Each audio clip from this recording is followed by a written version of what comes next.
All right, so yeah, sorry, I'm just checking the recording. All right, hello everyone, and today I would like to talk about the idea that everything is a fiction. Sorry, I had to check something behind me. Yeah, never mind. So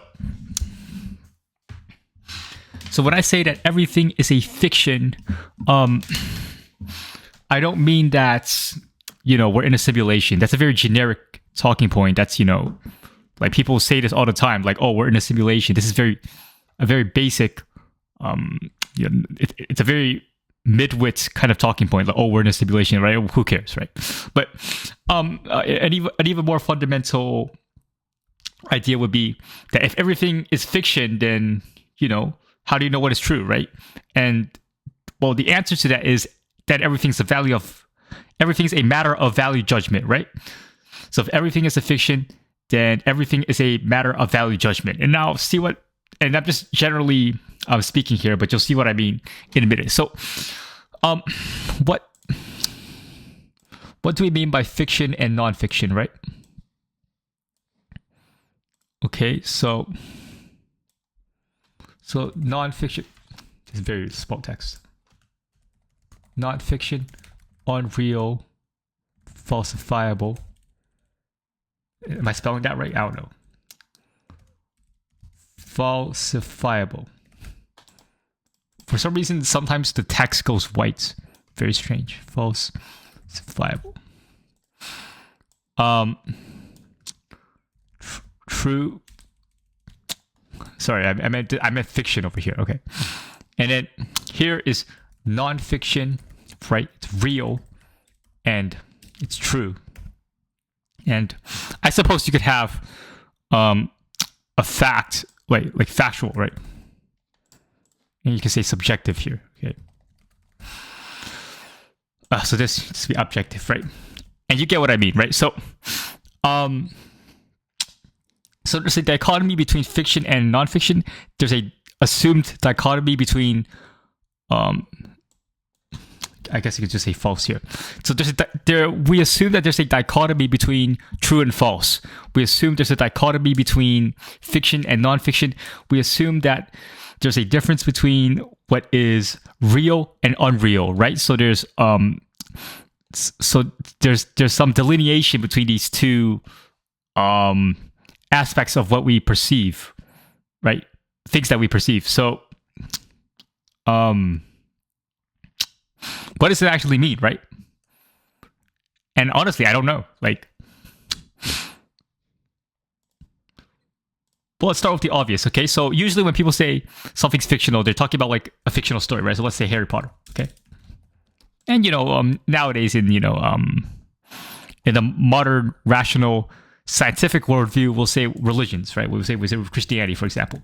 And obviously there's certain religions we can't insult, like I'm not gonna put myself at too much risk here, right? And what I'm talking about, of course, is Islam. And so, look, I respect Islam as a religion overall more than Christianity, okay? Like, at least Islam is kind of coherent, right? Whereas, like Christians believe in the Trinity, which was just incomprehensible. Like the Trinity is unintelligible.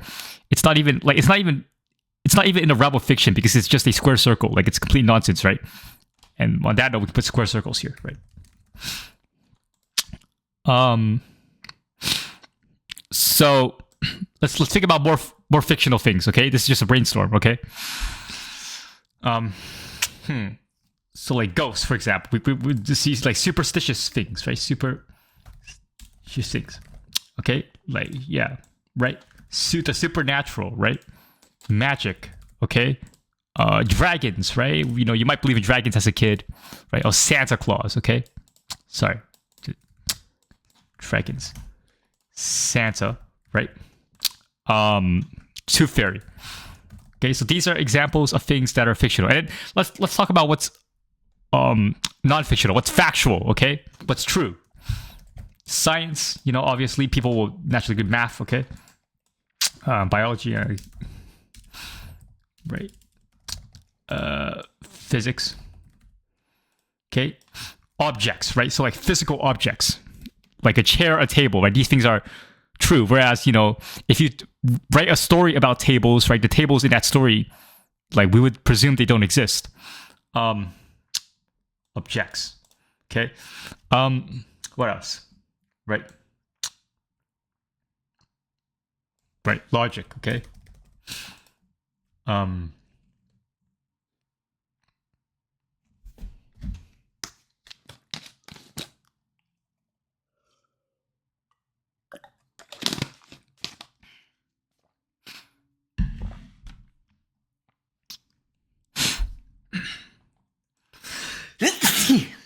Sorry, facts. So yeah, objective facts. Okay. Reality, right?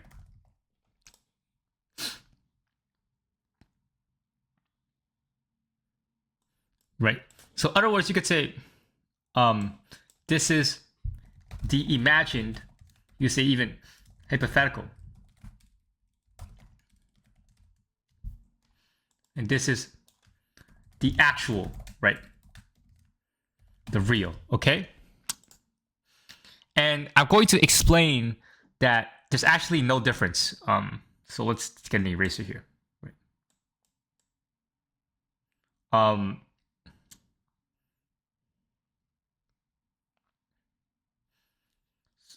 So what you have to understand is that science is a fictional construct. The truth is actually not true. The truth is just falsehood, right? So all of this is in the same category. Everything here is, well, you wouldn't say equally real, but they're like, they can be equivocated, right? They can be conflated without a problem. And you're saying, oh, I'm making a conflation. No, they can be conflated, right? And I'm going to do that precisely, okay? So let's think about when we say that, you know, there's a set of facts that are true, and then everything. So what is reality, right? What is truth? It means that there's a set of facts, right? They can be described with propositions or observations, right? Or well, they obviously need to be articulated in some form.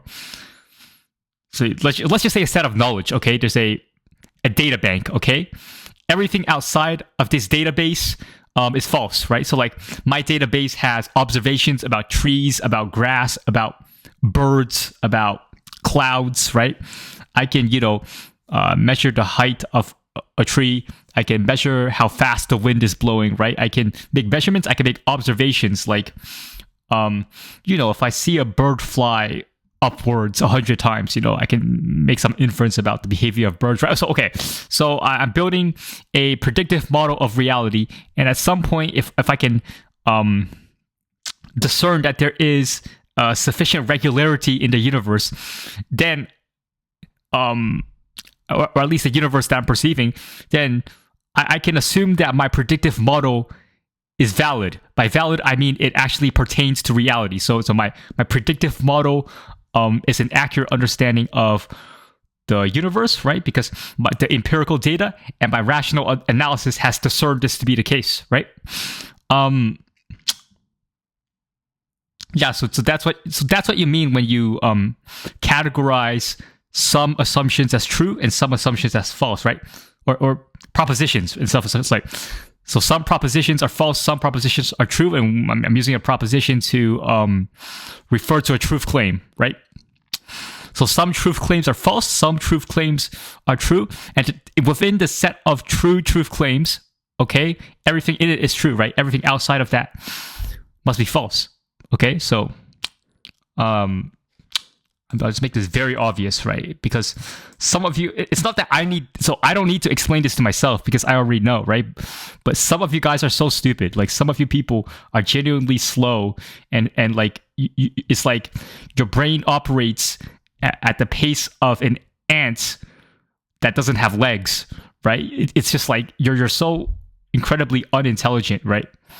Obviously, I'm joking because, you know, YouTube would ban me if I made fun of your disability, right? Which I'm going to do anyways, because I'm a very funny guy, right? Just like if I go up to you and you try to dap me up, right? I will cut off your arm, right? That's a joke, okay? It's not a joke because I have a chainsaw right now, and so look, let's say that there's a set of facts about reality, right? By fact, I mean, okay, let's say true description of reality, right? So fact equals true description of reality. And then this here is a set of facts. The entire set of facts in existence, right? You don't need to put that. Okay. So look. So here are all the facts in existence. This is all the facts in existence, right? And everything outside of this, okay? So everything here are falsehoods, okay?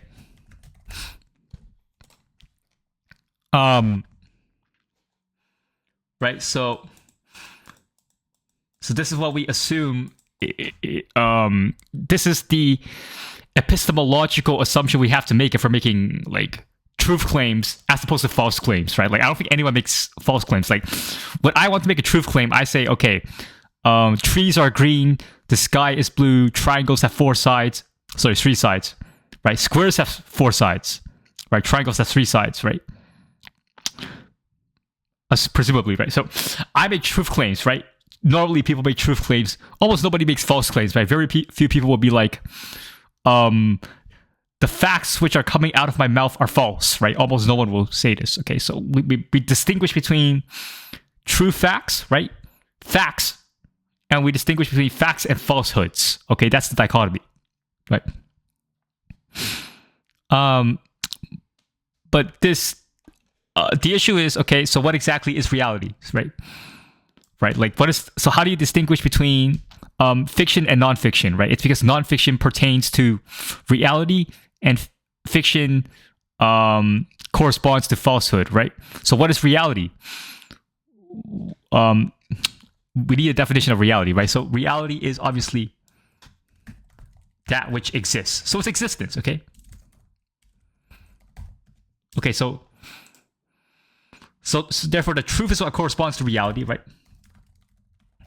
And some people will say the truth is just what everyone agrees on. I suppose there's a consensus theory of truth and then there's a correspondence theory of truth, right?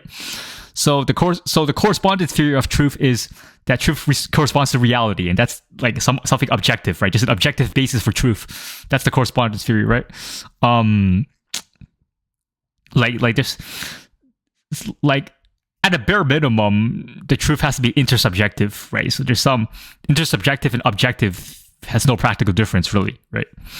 The other theory is that truth is the consensus theory of reality, right? So, no, sorry, the consensus theory of truth is that if everyone agrees on something, or if all the experts agree on something, or like enough people agree on something, that it's true, right? That's basically just democratic consensus dressed up as epistemology, right? It's complete nonsense, right? Because if everyone says 1 + 1 is 5, if everyone says, triangles have 4 sides, right? If everyone says that, Shaquille O'Neal is 5'1", right? Everyone can say this, everyone can believe this, it doesn't make it true, right? So the consensus theory is nonsense. Even if everyone agrees on something, right, what are they agreeing on, right? They're agreeing to reality, right? So there's already an objective reference, right? It's a reference that's independent of the individual minds which make up the consensus group, right? And I'm brigading against the consensus theory of truth because it's very retarded, okay? So am I actually using this word correctly for brigade? What's this? Brigade. Military unit. To form into a brigade. I'm not sure if I'm using this word correctly, actually. To form or unite into a brigade. Whatever, I'll just keep using the word. Yeah, so I'm brigading against the consensus theory of truth because it's very stupid, right? If you believe in it, there's something wrong with you. You have to look in a mirror and you should be very displeased at yourself, right? So forget about the consensus theory of truth, right? The correspondence theory of truth is the one we're going to work with. It's the only theory of truth, okay? Like the other one, it doesn't matter, okay? So reality is that which exists. Truth is what corresponds to reality, okay? Now, so basically, reality is existence, okay? Now, this creates a falsehood. Okay, no, this creates a dilemma or a contradiction, right? There's a contradiction here, okay? So what is the paradox or contradiction? The issue is that clearly falsehoods exist, right? Right, these exist, right? Falsehoods exist. Okay, so if falsehoods exist and reality is what exists, then what is false is true, and what is unreal is real, right? So there's a problem here. Okay, so clearly reality can't be what everything in existence, right? It has to be a set. So reality has to be a subset of existence, which makes things very strange, actually. But we'll try to understand this. Okay, so this is what people. So people who believe in like objective epistemology believe it is nonsense, right? And by the way, fuck Ayn Rand. Okay, I don't like this Ayn Rand bitch. Okay. Of course, I'm making a joke, okay? Ayn Rand is a lesbian. Okay, I need to stop, okay? Let's not make fun of her, right? Because, like, you know, I mean, you know, if I was in a debate with Ayn Rand right now, she would be coughing a lot because she smokes chronically, right? And then, like, before I could even finish my argument, right, she would collapse from lung cancer, and it would be a very easy debate, right? Because she wouldn't be able to speak, right? Because she's dead, right? So there's existence, okay? So this is all of existence, right? The universe, right? The sum of all existence, right? This is the universe. Okay? And we're gonna say, so this is everything that exists, right? This is, right? Okay. So look, every single existent, right? I say existent. All existents are in this set, right? So this set is called a universe, okay? And the universe contains all existence. Okay, I don't mean exist. Okay, same thing. Okay, this is pedantic. So, what we're gonna say is that we're gonna categorize some of this as true and some of this as false. So I need to make this more clear. Okay. So look, this is the sum of all existence. Okay, this is terrible. Hold on. Shit. Right, look. Okay, so look.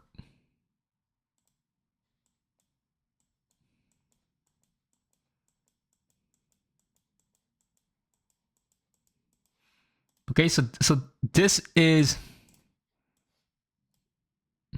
what? So this is everything in existence. Okay, let's say this is everything in existence, right? I have to encapsulate all of this, right? Okay, everything existence is now circumscribed, okay? And what we're gonna say is that these things are real, right? They're true. And these things are false. Okay? In other words, right? These things exist and these things do not exist. Okay? So people who believe in objective truth have to somehow say that some things in existence do not exist. Okay? So there's already a problem here. So what we're going to do is we're just going to pretend like somehow this is not a problem. Okay? We'll just pretend like, because problem is if you're just going to say, okay, let's say I make a truth claim, or let's say I make a proposition, I say something, okay? I make a claim, and you say what I'm saying is false. Okay? But if what I'm saying exists, how can it be false, right? If I could talk about unicorns, okay? You might be like, oh, unicorns don't exist, okay? I mean, they do. Like, I can imagine a unicorn, right? And you would say, okay, that it only exists as, you know, a projection in your neurons or something, right? But the projection in my neurons exists. Like, they don't exist any less than a physical object in the world, like a chair or a table, right? Or like an animal, like a cow, a deer, right? Yeah, these things physically exist. But if I imagine a unicorn, which would be considered fictional, right? The unicorn exists in my neural perception, right? So how is my perception any less real than, you know, the cow that you can like tangibly, you know, observe or touch, right? Yeah, so we gotta pretend that's not actually a problem. So we're just gonna okay, and what we're just gonna say is So look, there's everything in existence, right? Some of them, so some things in existence exist and some things in existence do not exist, okay? Don't worry about it, right? And so some things are true and some things are false, okay? Unreal. So like everything here is an illusion, right? You need to pretend it doesn't exist. You need to close your eyes, right?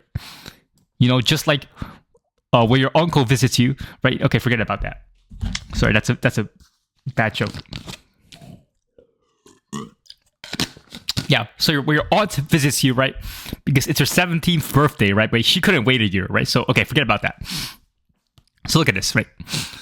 So there's real facts and there's false facts, right? Facts, which just say, right, I just said, okay, facts is description of reality, a part of reality, okay? There's real parts of reality, there's false parts of reality, okay? There's real things, there's unreal things, all right? So what does this actually mean?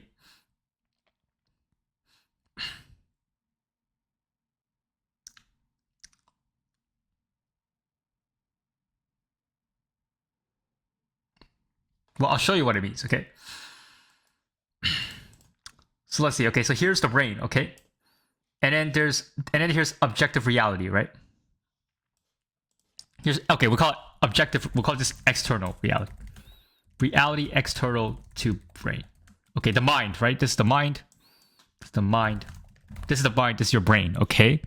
And presumably we have contact with this, right? We observe, we're perceiving it, right?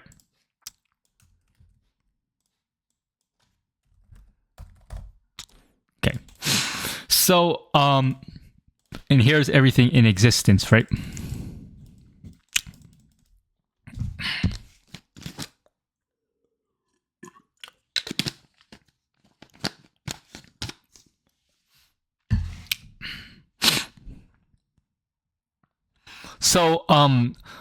So if you believe in an objective epistemology, if you believe that truth can be objectively known or certainly known, right? You would say that things that only exist in the brain, but do not exist in the external world, are fictional, right? So these things here are fictional. All right. This is very bad, right? Okay, and here, these things here are real. Okay. So it's like here, let's say we have physical objects, okay? We have like houses, you know? Cows, okay? Trees, right? Okay, and here's some things that only exist in fiction, right? Because we never observed them in external world, right? So they only exist in the brain. So like unicorns, okay? Santa. Tooth Fairy, right? Like, Rudolph the Red-Nosed Reindeer, right?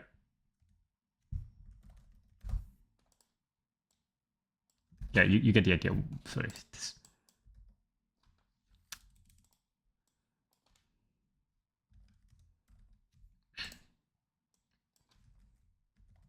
Right? And so, what we're going to say is that these things here are real, these things here are false, right? So these things are real, these things are fictional, okay? Because the fictional things only exist in your mind. The non-fictional things, the real things, exist in the external world, right? But there's an issue here. First of all, how do you distinguish this from this? How can you tell the difference, right? Because if you're relying on your brain, right? How do you know you have any contact with objective reality? Of course, this is not a new philosophical problem, right? I think Kant talks about it in the distinction between like the noumenal and the phenomenal world, but I never read Kant, right? So because I have better things to do with my time, right? So that's a problem. Another issue is, why is there assumed to be a separation between the mind and the brain, right? Because if everything is within existence, then why would you separate a part of existence from another part of existence, right? So this is very problematic, okay? So this is I think this is a more accurate understanding of world, right? This is all of existence, right? This is a universe. This is all that exists, and then your mind is in it, right? So your mind is over here, right? And so I would say, look, okay, if you're gonna say,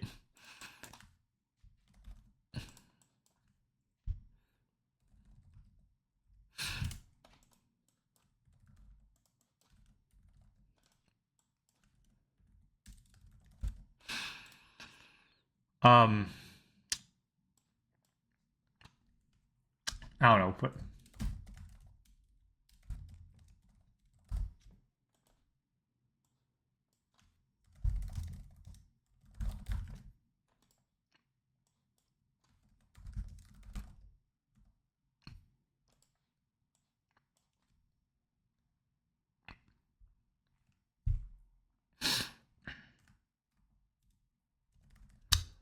right. So let's think about this, right? So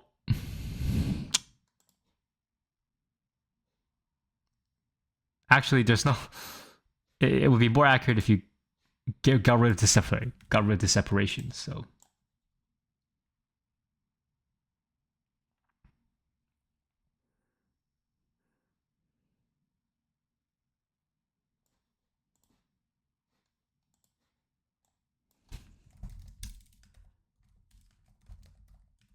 look, your brain is a part of existence like everything else, right? So if we want to be egalitarian, okay, everything is equally true. I mean, look,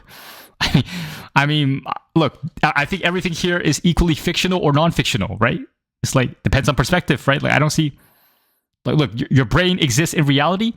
Everything you can think of is as equally true as anything you can't think of, right?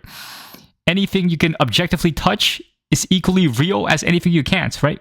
Anything that is tangible, anything that is observable, anything that exists external to your mind is just as real as anything that is imagined purely in your mind, right? So, look, I mean, look, are your neurons no less part of reality than everything else? Like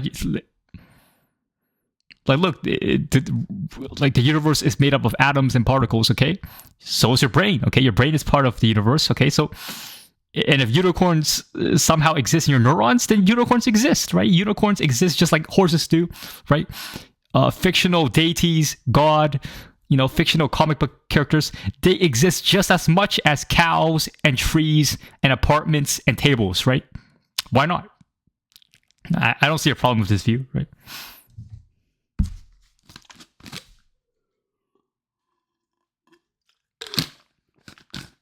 So, therefore, we have the conclusion that fiction equals non-fiction,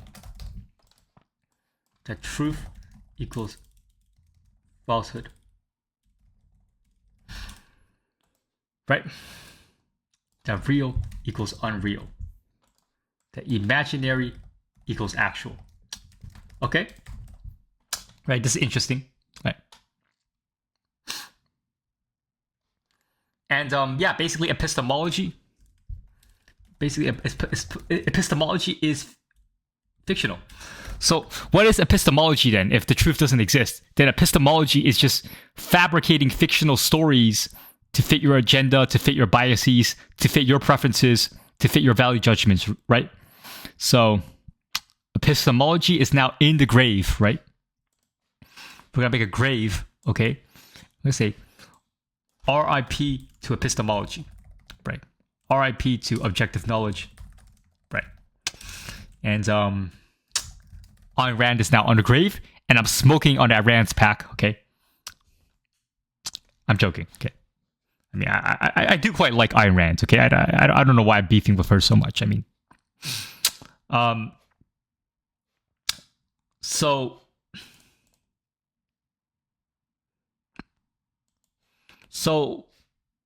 I said that I've refuted epistemology completely, right? There's no more epistemology. There's no more objective knowledge.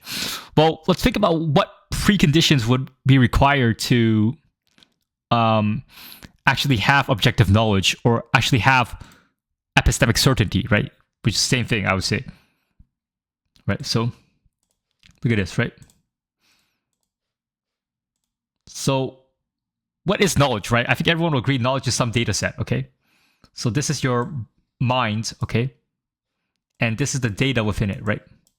So you can let's just like, for the sake of the argument, let's just say your mind is a data set and it holds all your knowledge, right? So this is your data set. It's all your knowledge. Okay. And in order to have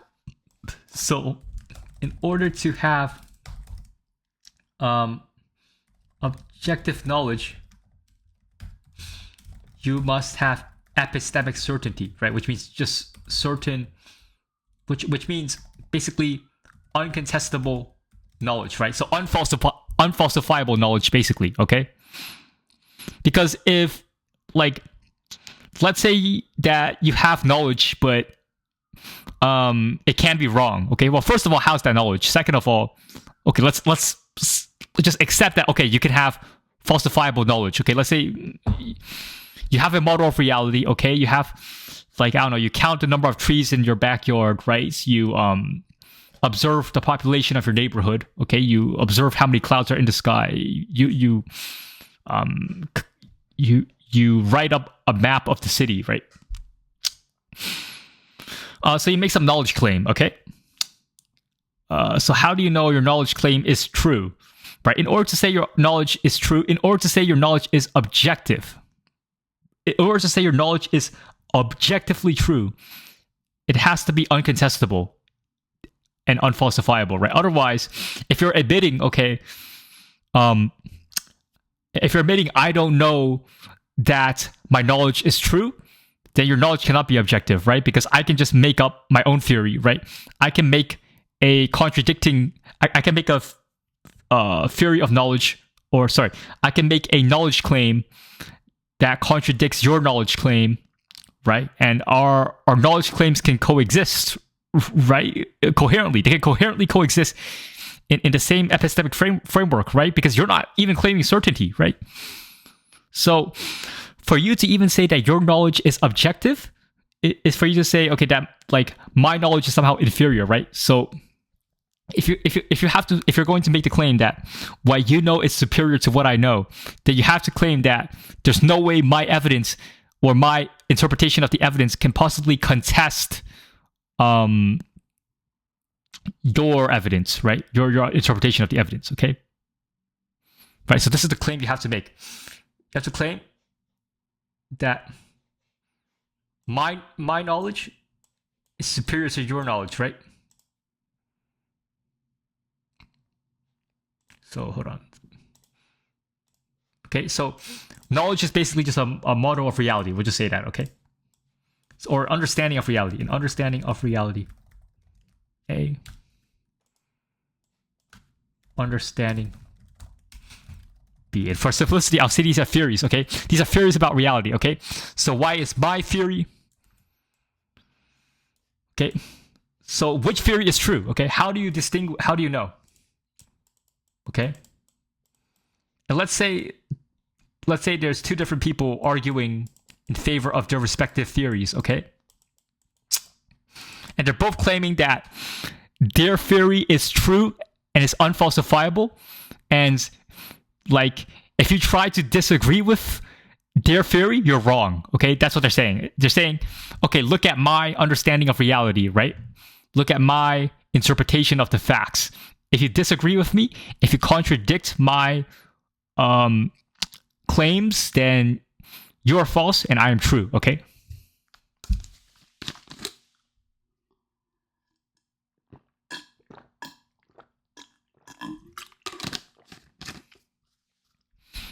But the problem is, how do they know?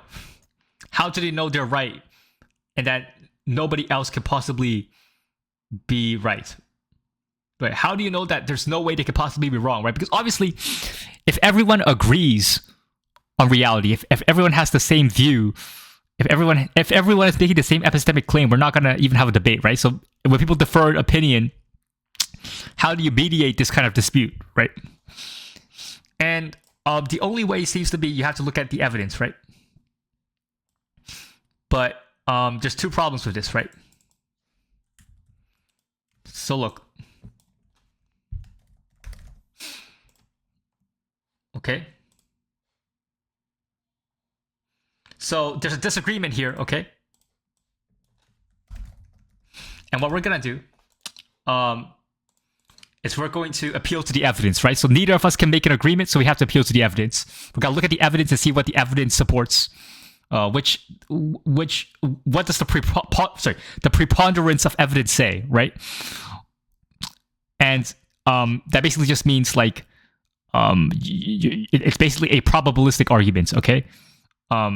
Which is already problematic because if it's only 99% true, like that's like what effect does that 1% have? Because like as far as we know, like we might be only like 99% sure that we're 99% right. So, and then we're only 99% sure of that fact. So a probabilistic argument falls into an infinite regress. Actually, so it's a very problematic. Actually, I'm gonna just skip that point for now. Maybe I'll go back to it later, but it's not that important because there's even bigger problems actually. So we're going to look at the evidence, okay? So this is the only basis of an objective epistemology, because if we cannot agree, then we have to look at the evidence, right? The problem is that let's say both of us agree on what the evidence is, okay? So there's a set of facts, right? Just like, in a court case, right? There's a set of facts, and we agree on what the facts are, okay? But we differ on the interpretation. Okay, so how do you resolve? So if we agree on what the facts are and we just differ on the interpretation, then how do you resolve it, right? This is a big problem. But another issue is that how do you know the evidence is true? Right? Like there's the cliche argument that that we exist in a simulation, so maybe all of our evidence is collected in a simulation, and the actual universe is, an alien world where we're just in like a SimCity game, right? We're just like we're literally just a game on a mobile app, us humans, whereas the aliens are like controlling us because they're the programmers and we're just some puppets, right? Maybe, right? So how do you know the evidence is true, right? So what, do you have to appeal to other evidence, and then is this an infinite regress? Like what is this? So how do you know, right? And so the fundamental problem is this, right? This is really obvious, but whenever you have to rely on a data set, right? So every single epistemic claim, every single epistemic system, every single worldview relies on a data set for its validity, right? Well, I mean, generally speaking, right? Like, right? Like, you're never gonna say, "Oh yeah, I have a worldview and it's not based on any evidence," right? No, like we are the foundation of every epistemological claim, every epistemological system, every philosophic worldview, right? Every view about reality, right? It is founded on a data set. In fact, it is a data set, right? Everything, understanding itself is a data set, okay? But how do you validate the data set, right? The problem is you never have anything outside of your data to validate your data, right? So let's be empirical. Let's just assume empiricism is true, okay? And all of this is sense data, right? The problem is that if we're relying on our view of reality entirely upon sense data, then we have nothing outside of our sense data to validate our sense data, okay? So even if we gain more sense data, okay?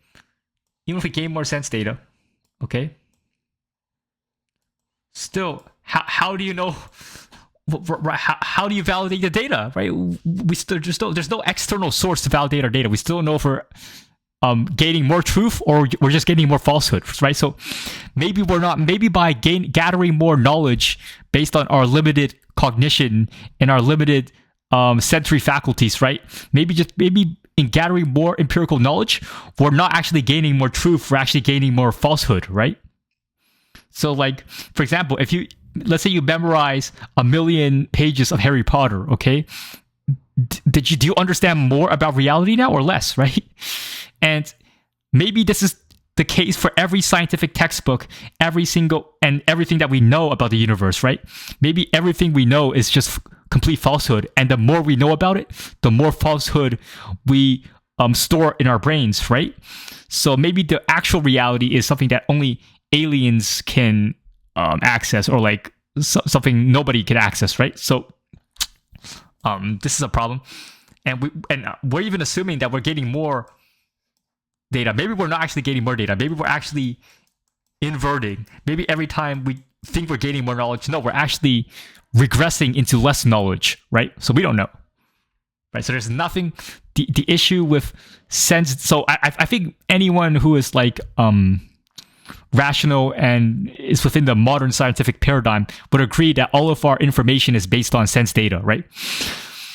But we have nothing external of our epistemic system to validate the epistemic system. We have nothing external of our knowledge to validate the knowledge, right? So how can you claim epistemic certainty, right? And then I guess I'll go back to the probabilistic issue, because I might as well, right? So let's say you want to be pragmatic, which is fine, okay? But you want to be pragmatic. You say, okay, I can't know for certain that my epistemology is certain, right? I can't, like, I have knowledge, but I don't know if it's true, okay? I might be wrong about everything, right? So I have a bunch of uncertain claims, but I'll say that, but I'll be like, okay, I'll make a probability model. I'll make a probabilistic model. So here's reality, right? So this is reality.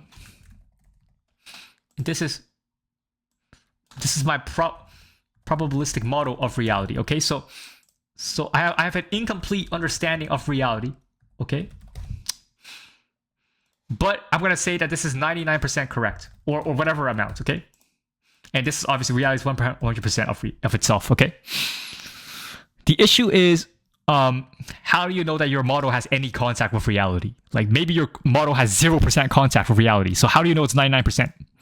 And even if you did know it's 99%, right? How certain are you that this 99% is accurate, right? So maybe you're 99% certain. So you actually need, so how do you prove this model correct, right? Well, you probably need another model, right? So maybe you're 99% sure of this model, right?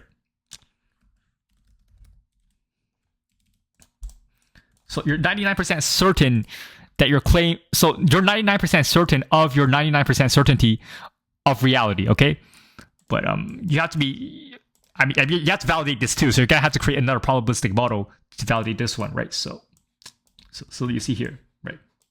So okay, so let's see, okay? So I'm 99% certain that I'm 99% certain that I'm 99% correct about reality, okay? So at some point you're gonna get to like, so at some point you're gonna get to like 0.00001% certainty, right? Certainty, right? And even once you admit how ignorant you really are, you still don't know if your model of reality has any contact with reality. Okay, so this probabilistic thing, it's very problematic. I don't know why people even, like, it's not, yes, it's pragmatic. Sure, you can be pragmatic, but if you're gonna be a pragmatist, stop making objective claims about epistemology. Okay, it's stupid. Yeah, okay, so now what are we left with? Okay, now we're left with so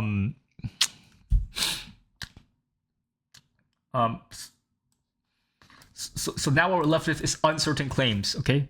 Competing. Okay, so let's say there's a world of competing uncertain claims, okay? That's basically, so this is the world we live in, right? Okay, so you got, okay, so you have worldview A,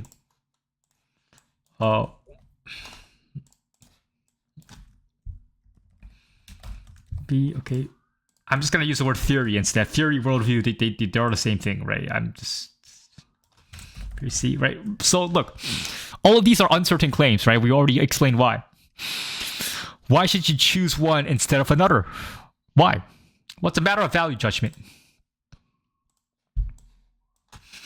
It's a matter of value judgment, i.e., preference, rank ordering, right?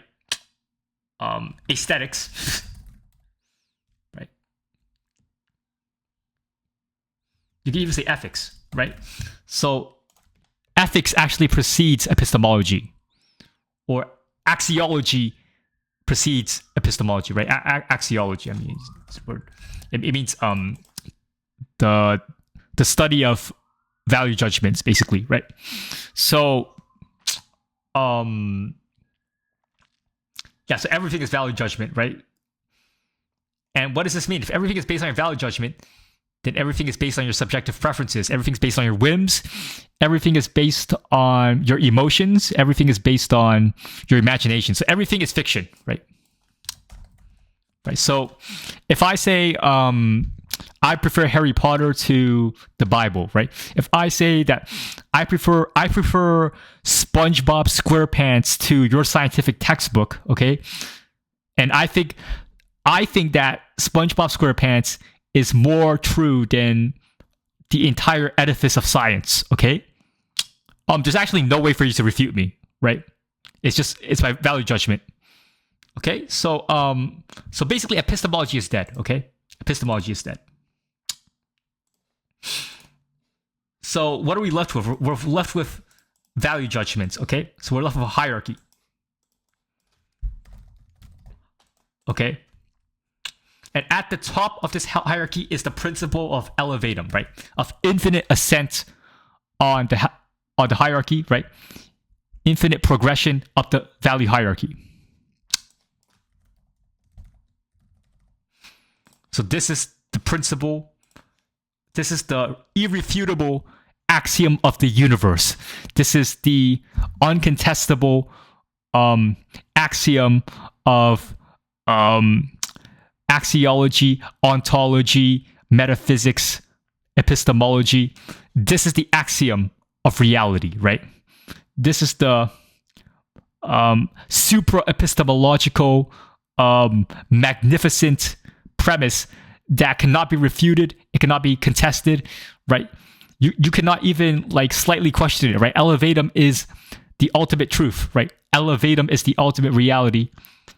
Elevatum is the axiomatic principle which the universe is subordinate to. Elevatum is the superlative principle, right?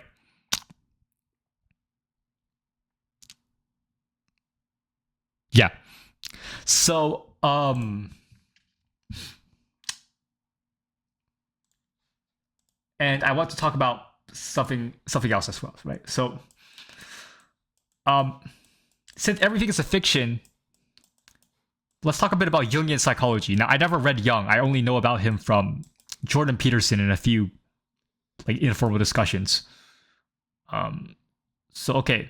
So this is the collective unconsciousness, right? So these are the individual brains of different people, right? So these are brains of everyone. So these are... So imagine that these are the minds of every human being in existence, right? And they have a shared subconscious... They have a shared collective subconsciousness, right? So let's say that there's a set of symbols that everyone believes exists, right? So let's say, for example, the Christ on a cross, right? Or the boogeyman, right? Every single culture has a boogeyman story, right? Where like there's some kind of Slender Man-like creature that's hiding in the woods and he's gotta murder your children, right? Like Jeffrey Epstein. Hold on, sorry. I gotta drink some water.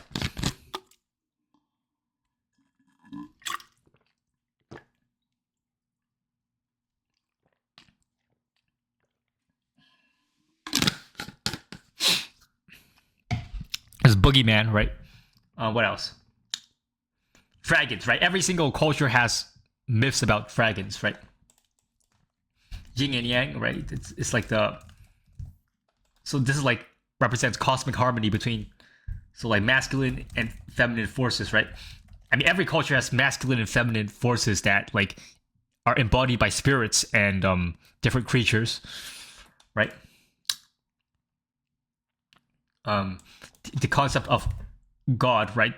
This seems to be universal amongst cultures and different humans, right? Do you have angels and demons, right? Do you have like spirits?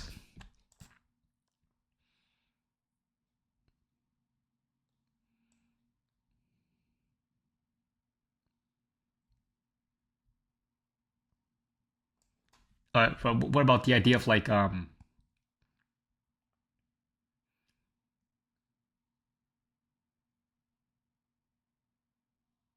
yeah, I think crows, right? Crows flying above corpses, like that seems to be an image that like almost any human can sort of be familiar with somehow, right?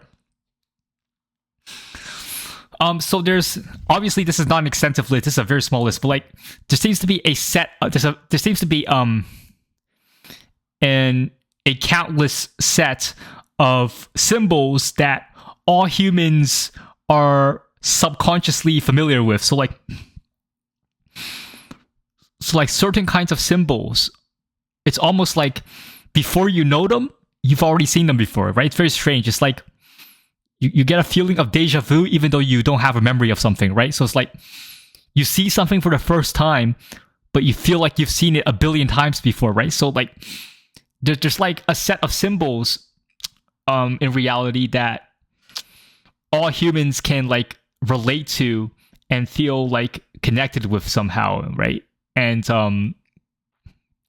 if there's this shared symbolic or metaphorical reality, then they're not only they're not just fictional ideas, right? These are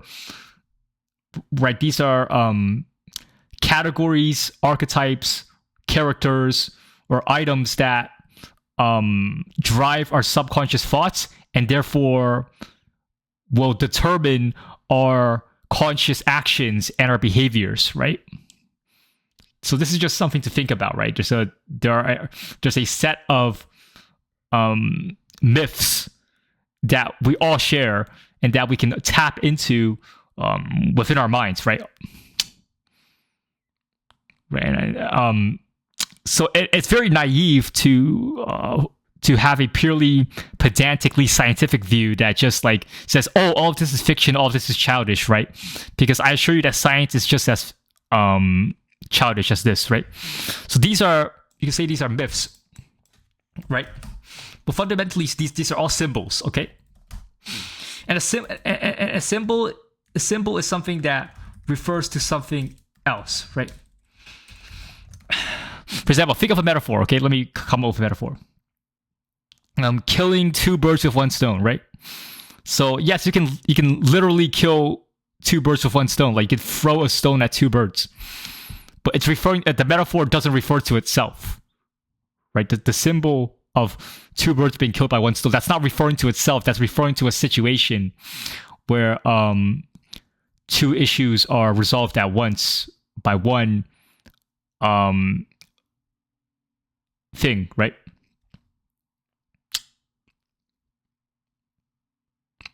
But I've had to come up with some metaphors, right?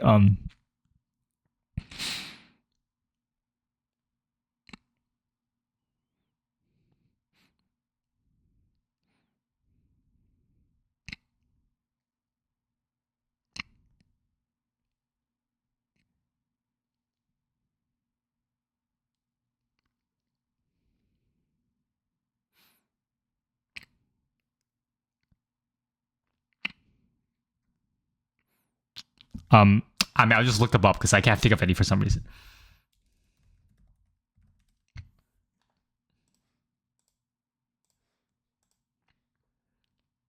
You are the apple of my eye. I have the heart of a lion. I'm standing at the foot of the mountain. Okay, so let's think of having the heart of a lion, right? So what does it mean to have the heart of a lion? It doesn't mean that, there was a heart surgeon who literally, like put you on anesthetic drugs and then, use some kind of device to like open up your chest and then take out your human heart and then replace it with a lion's heart, right?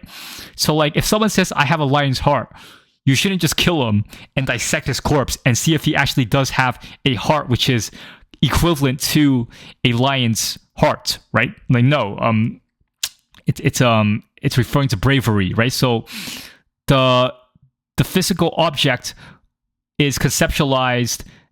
So the physical object of a lion's heart is conceptualized as something which is associated with bravery, right? So symbols are associative devices, right? They refer to something else. Okay, and once you understand this, you'll realize that everything is actually a symbol, right?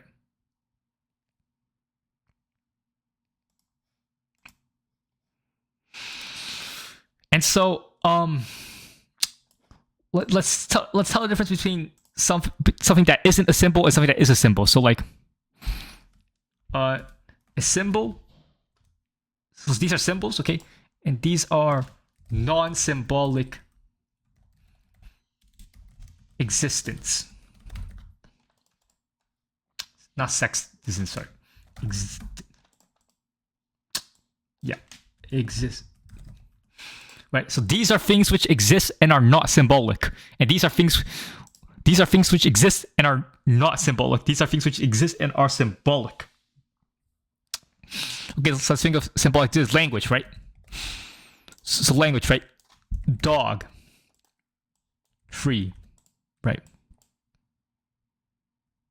That, okay? So what does the word dog refer to? The word dog doesn't refer to the word dog. It doesn't, like if you write out the letters on a piece of paper, you don't just see the letters, right? You think of an image of a dog, right? So it's referring to something in physical reality, and it's also referring to a memory bank in your head, right? It's referring to your experiences of dogs, right? Same with tree, right? A tree isn't referring to the letters TREE, right? It's referring to actual objects in the world and actual experiences of those objects in your mind, okay?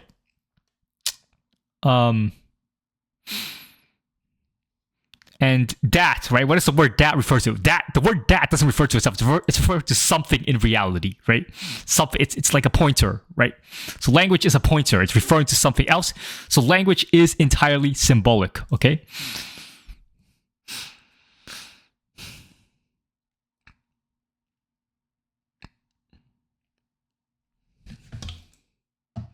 Well, let's think about.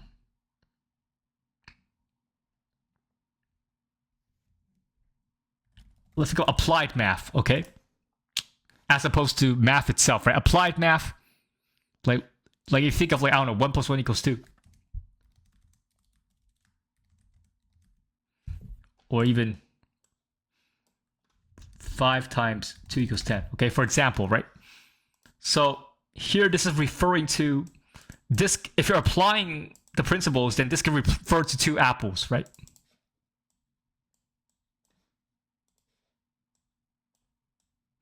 Right, so look, there's 2 apples here, okay? So the equation isn't just referring to itself, right? Like there's nothing, there's no information here. It's a tautology. But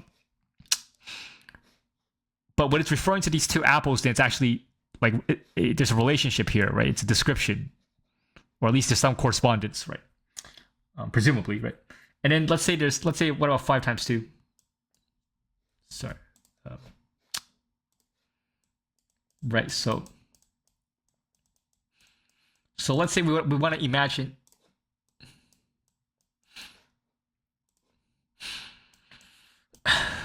So look, when I say 5 apples × 2, if I multiplied 5 apples, if there were twice as many apples as 5 apples, okay, that would be 10 apples, right? So when you apply math, it's referring to physical objects. It's not referring just to the equations themselves, right? So I can imagine 10 apples, right? But if you just give me 5 apples, then I'll be able to tell you, look, if I just multiply this by 2, right? If I just had another instantiation of these 5 apples, I would have 10 apples, right? So I'm not, so applied math is symbolic, right? It's referring to something outside of itself, okay? What about a very religious symbol? Okay, let's think about this. The symbol of Christ on the cross, right? The Christian cross. What does the cross refer to, right? It refers to faith. It is associated with sacrifice, right? Voluntary sacrifice for the greater good, right? It refers to connection with the divine and a higher purpose, right? It refers to redemption. It refers to like the hero's journey. It refers to overcoming hardship, right? So look at how much value is condensed within one symbol. Look at how much it can mean with just this very simple symbol of a cross, right?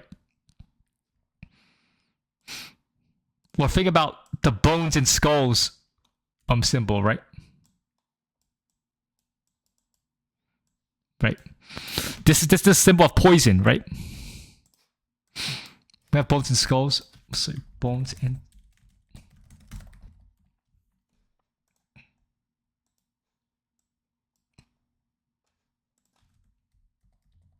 Oh, skull and bones, right? Like this symbol right here, right? This signifies poison. Why? Because it invokes fear, right? Because death is something people are generally afraid of, right? Even the appearance of death, right? This means this is why it represents poison, right? You put it on like, I don't know, like bug spray or whatever, right? And you know, so you don't consume it, right? So the skull, so like this is not obviously a picture of a bones. This picture is not just like when you put this on a poisonous item, right?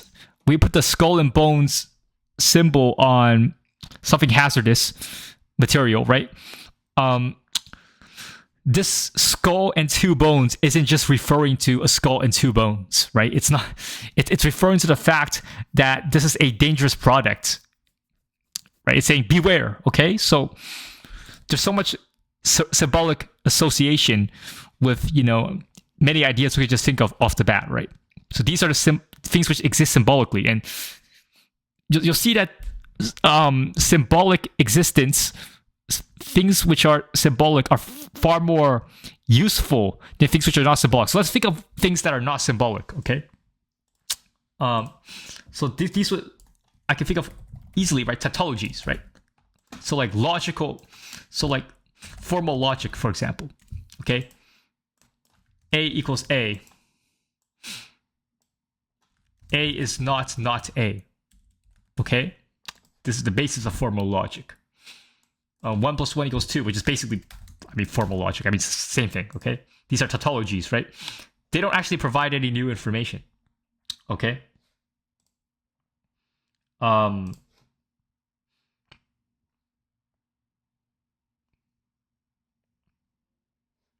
Or what about this? A bachelor is an unmarried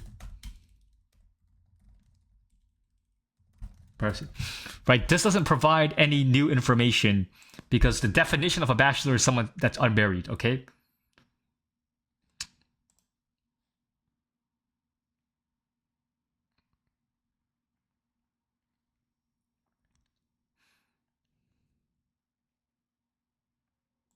Right? Well, what about a meter is longer than a centimeter, right?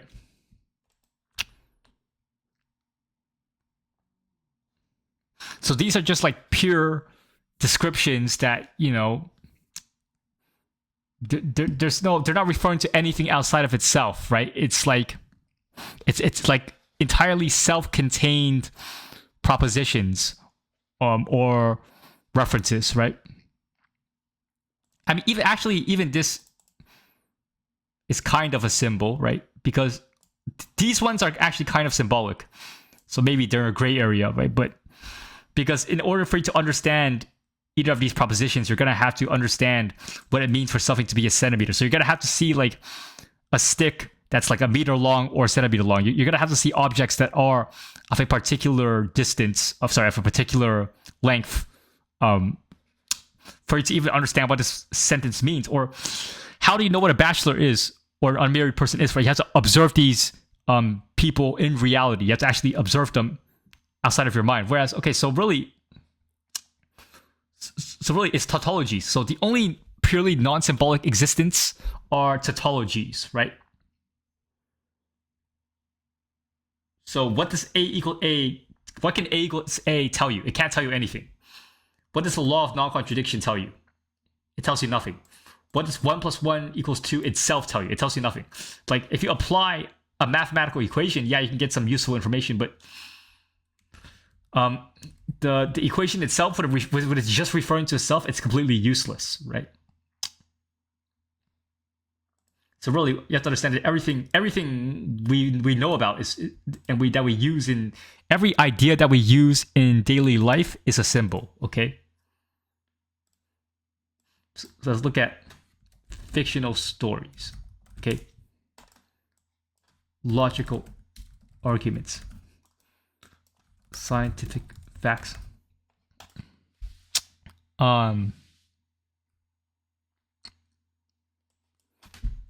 Language.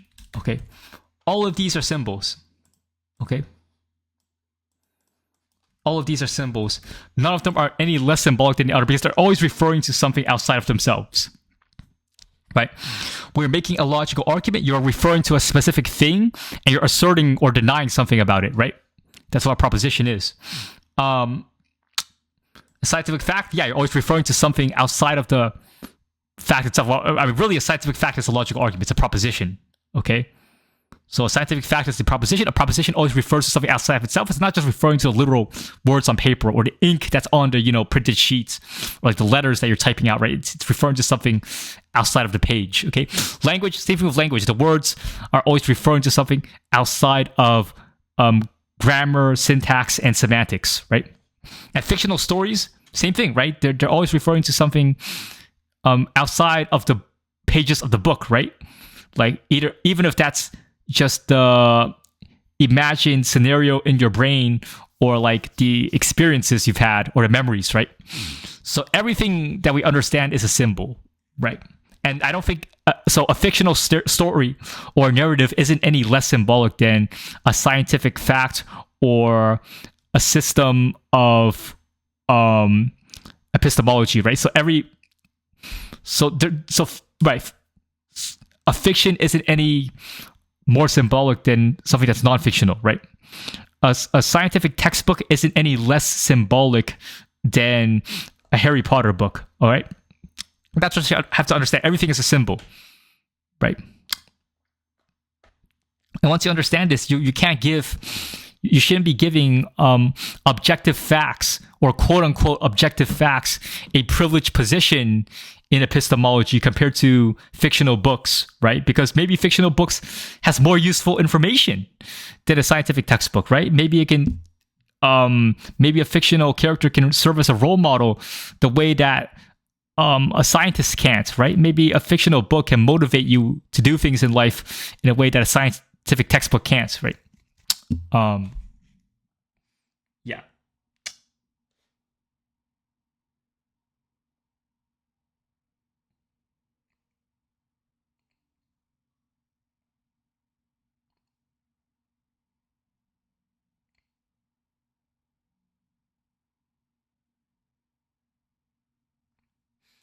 So I want to talk about an even more fundamental problem, right? Actually, before that, I want to revisit the issue of epistemology. So how do we know anything for certain? Well, this is what we assume, and I already explained why this is wrong, but we're just gonna use this because people just assume this is practically true. Okay, so you have the brain here, you have your mind, and then you have external reality, right? So we have so here's actual reality, right? What is actually true. And then because our mind engages with reality and interacts with it and understands it to an extent, we have a perception of reality. Sorry. I suppose there's some let's assume there's some relation here, okay? So here we have a perception of reality, right? So here's the perception of reality, okay?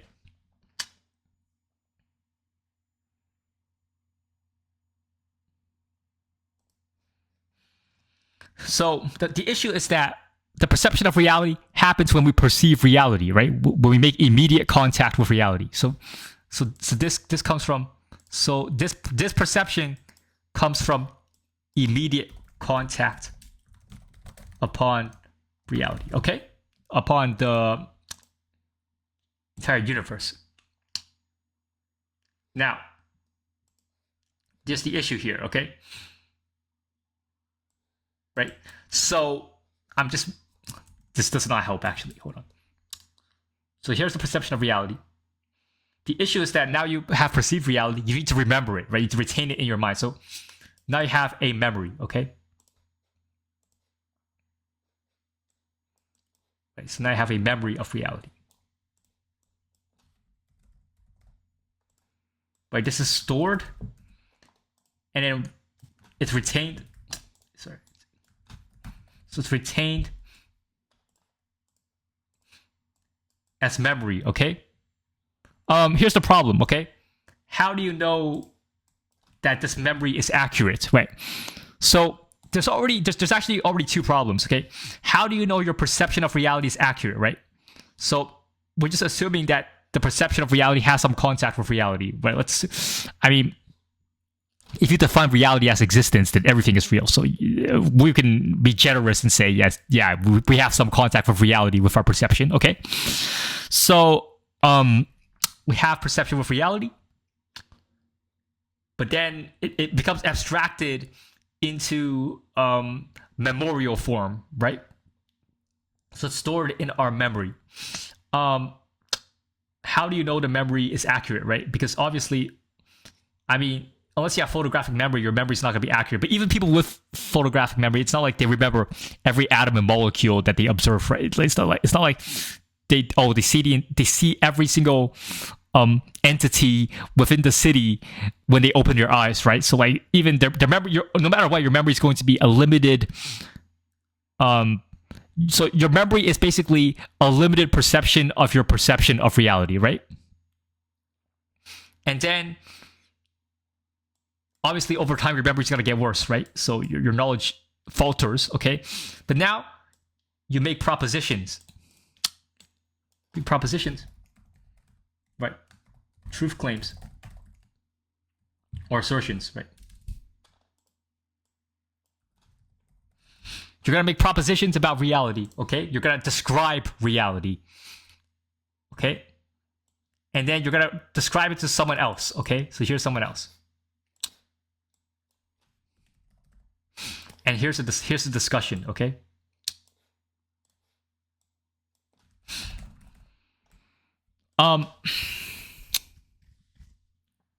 So there's just a massive problem here. So first of all, we're operating on like 3 layers of abstraction already, right? So the perception of reality is already an inaccurate, at least an incomplete abstraction upon reality, right? So we don't know how accurate our perception is, and then the perception must be stored into our mind, which just becomes memory. We don't know how accurate our memory is. So we don't know how accurate our perception of reality actually emulates reality. We don't know how accurately our memory even emulates the perception of reality. And then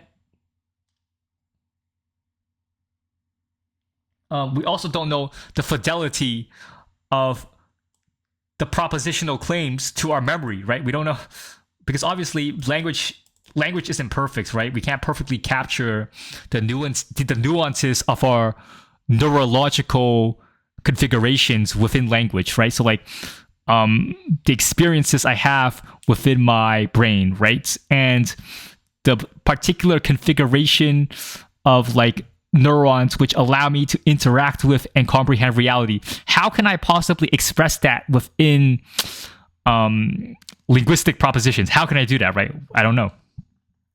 Right? So first of all, our perception of reality, we don't know to what extent, or if any extent, that our perception of reality actually corresponds to reality. And then we don't know if our memory of that perception of reality is even accurately pertaining to that perception in the first place. And then we don't know if our propositions even accurately capture that inaccurate memory, right? So, okay, let's put it this way, right? And okay, maybe we just a bit convoluted. So let's make it simple. I say, look, I understand this perfectly, right? But it's very difficult to explain. I just want to make this very clear. Okay, so you have reality.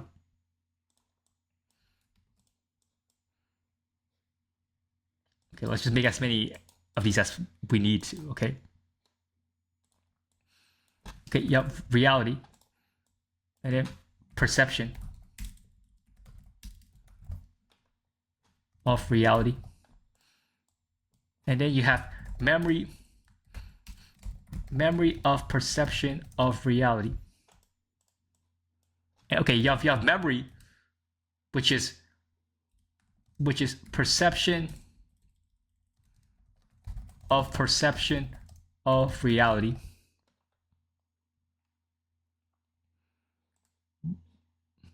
And then you have the conscious propositions, right?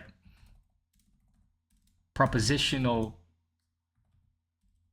provisionalization, okay, which would be, is that a word?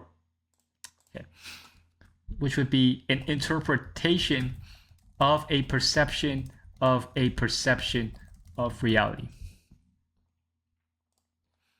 And then you have the communication, which would be contact with another mind or your own, right? So like you can communicate with yourself, which would actually might even distort your understanding even further, right? And this leads to imperfect knowledge.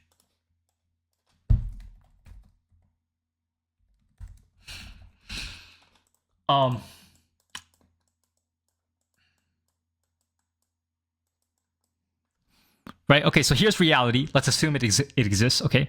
And you have a perception of reality. And your memory is a inaccurate perception of that perception of reality. And then your propositionalization of your memory is an incomplete interpretation of a perception. So a proposition is an inaccurate perception of an inaccurate perception of an inaccurate perception of reality. And the communication with yourself or with someone else is going to cause you to lose even more information. And that's why we have imperfect knowledge. Okay, so people who actually believe that, you know, they're smart enough to like understand the universe with certainty, this is nonsense. I mean, come on, let's be real.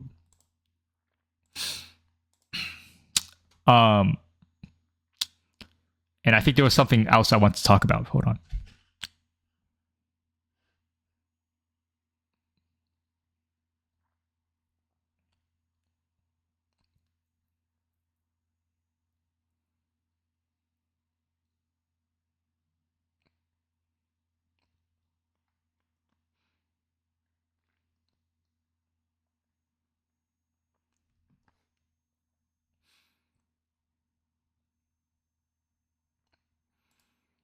All right, so I probably forgot what I wanted to say, but let's end it off with this, okay? So here's the set of everything in existence, right? Everything in this is every proposition, every observation, every entity, every item, every phenomenon, right? Everything, every relation, everything in existence, right? So this is everything in existence, and it's all fiction, okay? So that's the conclusion here, right? And so then the question is, what fictions should you care about, right? Because you are a limited cognition. You could only... What fictions should I care about? What fictions should I believe? What fictions should I value? Right? What fictions should I sacrifice my limited resources for? Okay, so now this is the real question, right? So after you realize everything is a fiction, everything's a pretense, everything's an abstraction, right? Everything, right? We don't have epistemic certainty anyway, so everything might as well be considered a fiction. Now everything is a matter of value judgment, okay? So what should you believe? Like, so should you believe this? Should you believe this? Should you believe that? Or should you believe this, right? Everything's a matter of value judgment. And what does this mean? Everything is a matter of hierarchy, right?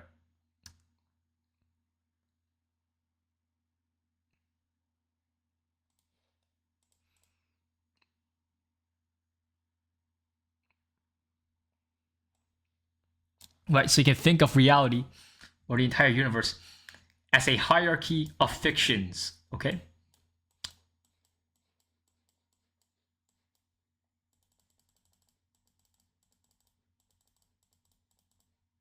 Right.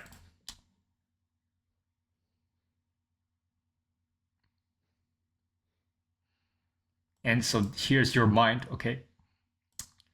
And what you want to do is you want to believe in the superior fictions, right?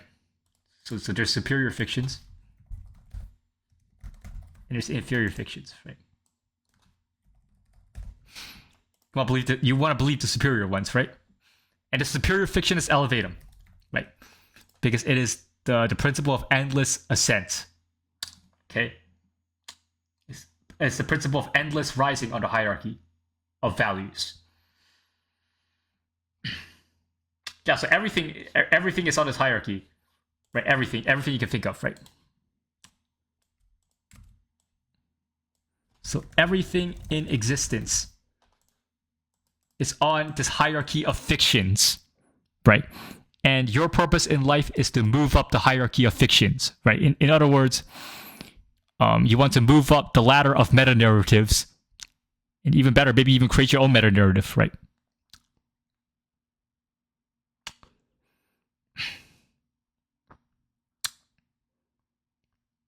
Yeah, so I've explained why the modern scientific paradigm is a hoax, why everything is ultimately a fictional narrative, therefore everything's a religion anyways, right? So, yeah, then it's a matter of which fictions do you worship? Which fictions do you want to live your life according to and sacrifice your life for, right?